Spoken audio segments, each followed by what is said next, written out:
Hello, welcome back to the Spoony Stitcher channel. I'm Shannon the Spoony Stitcher, you're inside the Stitchery, and I'm so happy you're here today. Ah, yes, the Decade Divas, the Decade Divas! Oh, so fun, right? You don't know what a Decade Diva is? Oh, allow me to explain. And if you don't know what the Decade Divas is, I'm going to give you a brief synopsis, but if you want to know everything and how you can participate too, I will link the video down below where I explain everything. But the Decade Divas was based off of the October Opals, which is what Teresa, Ashley, and I started last year, which is people who were born in October decided to get together and crochet stuff. We found 3 of us. There's more, but that's how many we found at the time. So we called ourselves the October Opals, and we did like a spirit week last year, and that was a bit much for us, so we decided to do it week by week, and then we decided we needed more people. So we got more people to join us this year, and they weren't all born in October, so October Opals had to go, and Decade Divas was born. So we all chose a decade to host. Make sense? Okay, great. Today is Sonnet of the Sonnet Silence. She chose the 1940s. Ooh, the 1940s. What a fun decade to choose. I'm a little jealous, but I like my decade. It's okay.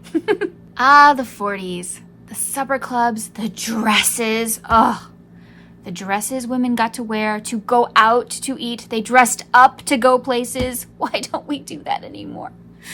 And the supper clubs, Tommy Dorsey with his band, playing the music, and there was dancing, and I know there was a war and all that kind of stuff, but I'm trying to think of the romantic aspect of the 1940s, which is where you think I'm totally headed with this. Oh, okay, she went romantic. She didn't. It's October, people. I didn't go romantic. I went darker. It's a dark and stormy night, and our protagonist, usually a PI, walking down the streets, deciding what life really means, going up to his office to drown his sorrows, and when, in the shadows, he sees a woman standing there. Is she a victim? Is she a villain? He'll never know, but he'll fall for her anyway, because that's what the script says to do. And so he begins to get himself wrapped up in some crime scenario that all of a sudden he can't get out and his walls are closing in, and, you know, this isn't really the right vibe for this. There we go. If only I could make it rain. Dark and stormy night. Film noir. A coin termed by the French film critic Nino Frank, literally means black film, a movie filmed in black and white. That's all it means. But a lot of them start at night. So join me on a little walk through film noir history and how we know film noir today. Let's have some fun. First of all, what is film noir? Well, I just explained what it meant, literally, but what is it?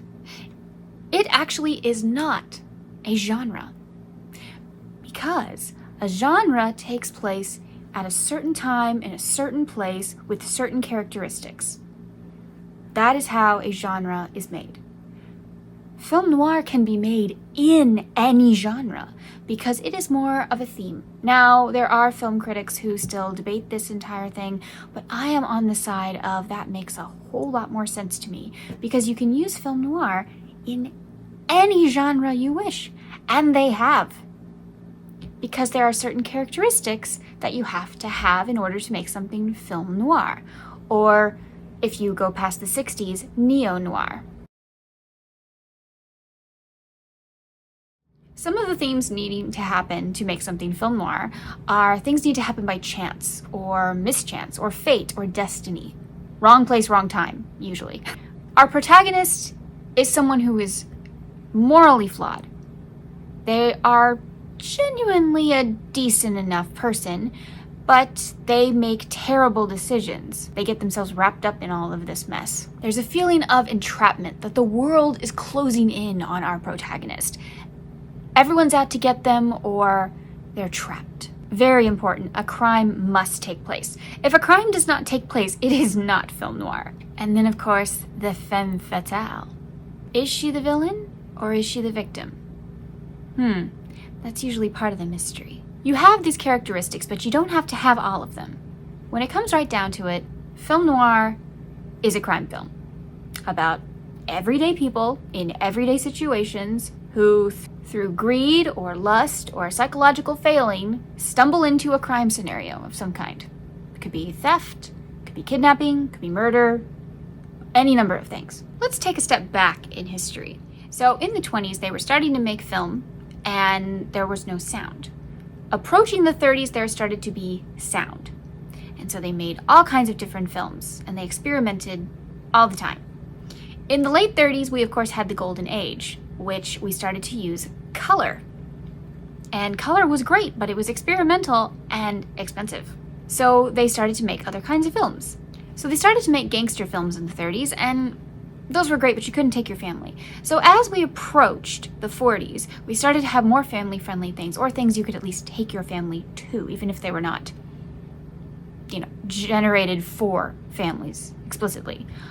Of course, we had like The Wizard of Oz and Gone with the Wind, and we had epic films, which of course started to use color. Color is expensive. So they had to make other films because they have to make money. So they had to put out littler films to start to make profit. And somebody had the idea of what they called the detective film.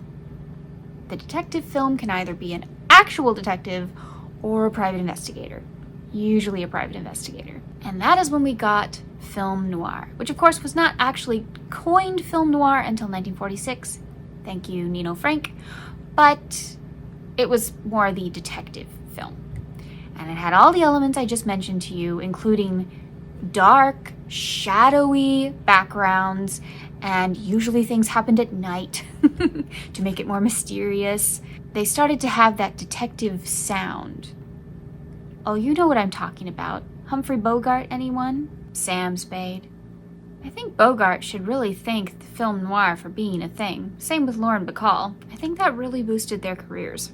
Film noir movies took place from early 40s to late 50s. Once you get into the 60s, they start to call it neo-noir because things started to change. We didn't so much have the hard-boiled detective with the fedora or the femme fatale with the veil over her face. We didn't have a lot of that anymore. But there were still elements of film noir in things, so they called it neo-noir. Just call it film noir. It started to be a very versatile kind of theme. You could use it anywhere. They've used it in westerns, sci-fi, fantasy. I know, it sounds crazy, but let me give you an example. How about the X-Files? Think about it. You've got a dark mystery. You've got a man and a woman lead. Usually things happen by just perchance. Wrong place, wrong time. They do have this sense of the world closing in on them, whether it's their world or others. There's always this sense of uneasiness, and it's always filmed in the shadows. I'd call that film noir. What do you call it? Film noir was very popular, all the way up to today. We're still using film noir in things, and I hope we always do. I hope it's a type of theme that we just can't get rid of. But television came into play. In the 80s, there was a particular show that really wanted to start experimenting with a typical detective type show. They started to use all kinds of genres and themes and characteristics, and do you know what it is? Moonlighting. I know, not the show you'd expect to take it on first, but they did. They decided, let's do a film noir episode.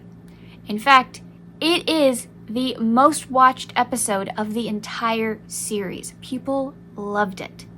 Not only that, but it was narrated by Orson Welles. In fact, it was his last appearance ever. It was brilliant, and I watched it recently, and I see why people love it. It was absolutely phenomenal. Adding this film noir aspect inside a television show for a special episode and a look back at the past became a trend. Now, there were many other trends that they started off, but that one started first. So what they did was they had Orson Welles narrate and tell people that there was nothing wrong with their television, but then 12 minutes into the episode, it would start to go black and white. So he tells you to sit back and relax, kind of like a masterpiece theater kind of feel. So you get into the episode. Maddie and David, those are the two leads, they have a case and they are meeting their client inside this old abandoned club, the Flamingo Cove. And they talk to the owner of the club, who now he inherited it, and he wants to sell it. And he tells them about the murder that took place there. And he tells them that there was a cornet player, that's a trumpet if you don't know, and a singer who killed her clarinet playing husband because they wanted to be together. And they both, till their dying days, said the other one did it, and they both got the chair. So Maddie and David start arguing in the car over Battle of the Sexes. You know, did the trumpet player convince the girl to, you know, bump off her husband, or was she a femme fatale and she convinced him to, you know, join in with her? So they both go home and they both have dreams. And oh my goodness, this is so well done. This is on Tubi. It's free. You don't have to know anything about the show. Take it from someone who's never seen the pilot yet. I really do want to watch this show though now. I am very interested. And oh my goodness, it's on Tubi. I will link it down below. Moonlighting. Moonlighting, the dream sequence always rings twice. Season 2, episode 4.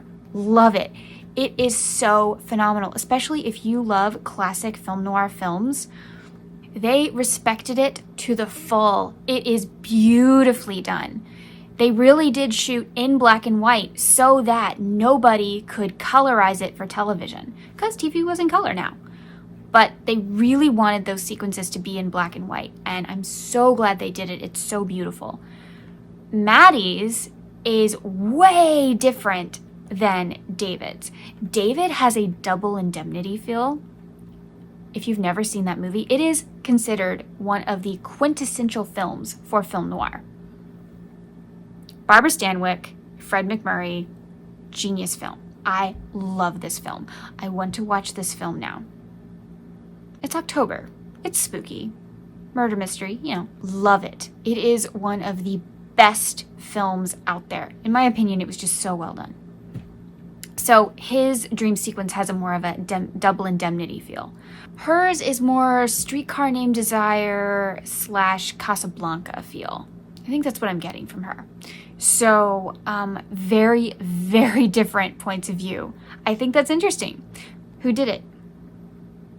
Don't know, but it's just so well done. So other television shows saw this and thought, hey, what a fun idea.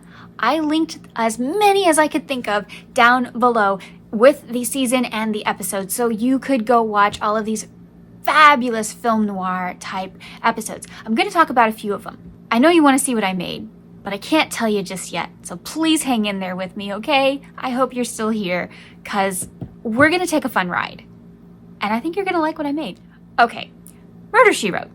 Murder, She Wrote just had her 40th anniversary. How could I not talk about a Murder, She Wrote episode that went film noir?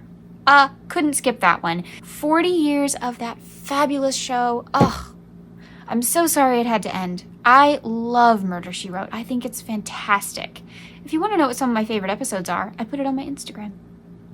Anyway, so Murder, She Wrote has 2 episodes that are considered film noir. One is from season 3, it's called Days Dwindle Down, and one is from season 5. Murder, She Wrote 5/16.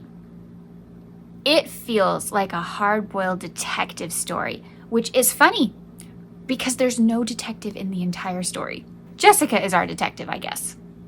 Jessica Fletcher. If you don't know what Murder, She Wrote is, it's about a woman who's a mystery writer. Her name is Jessica Fletcher, and she gets caught up in all of these murders.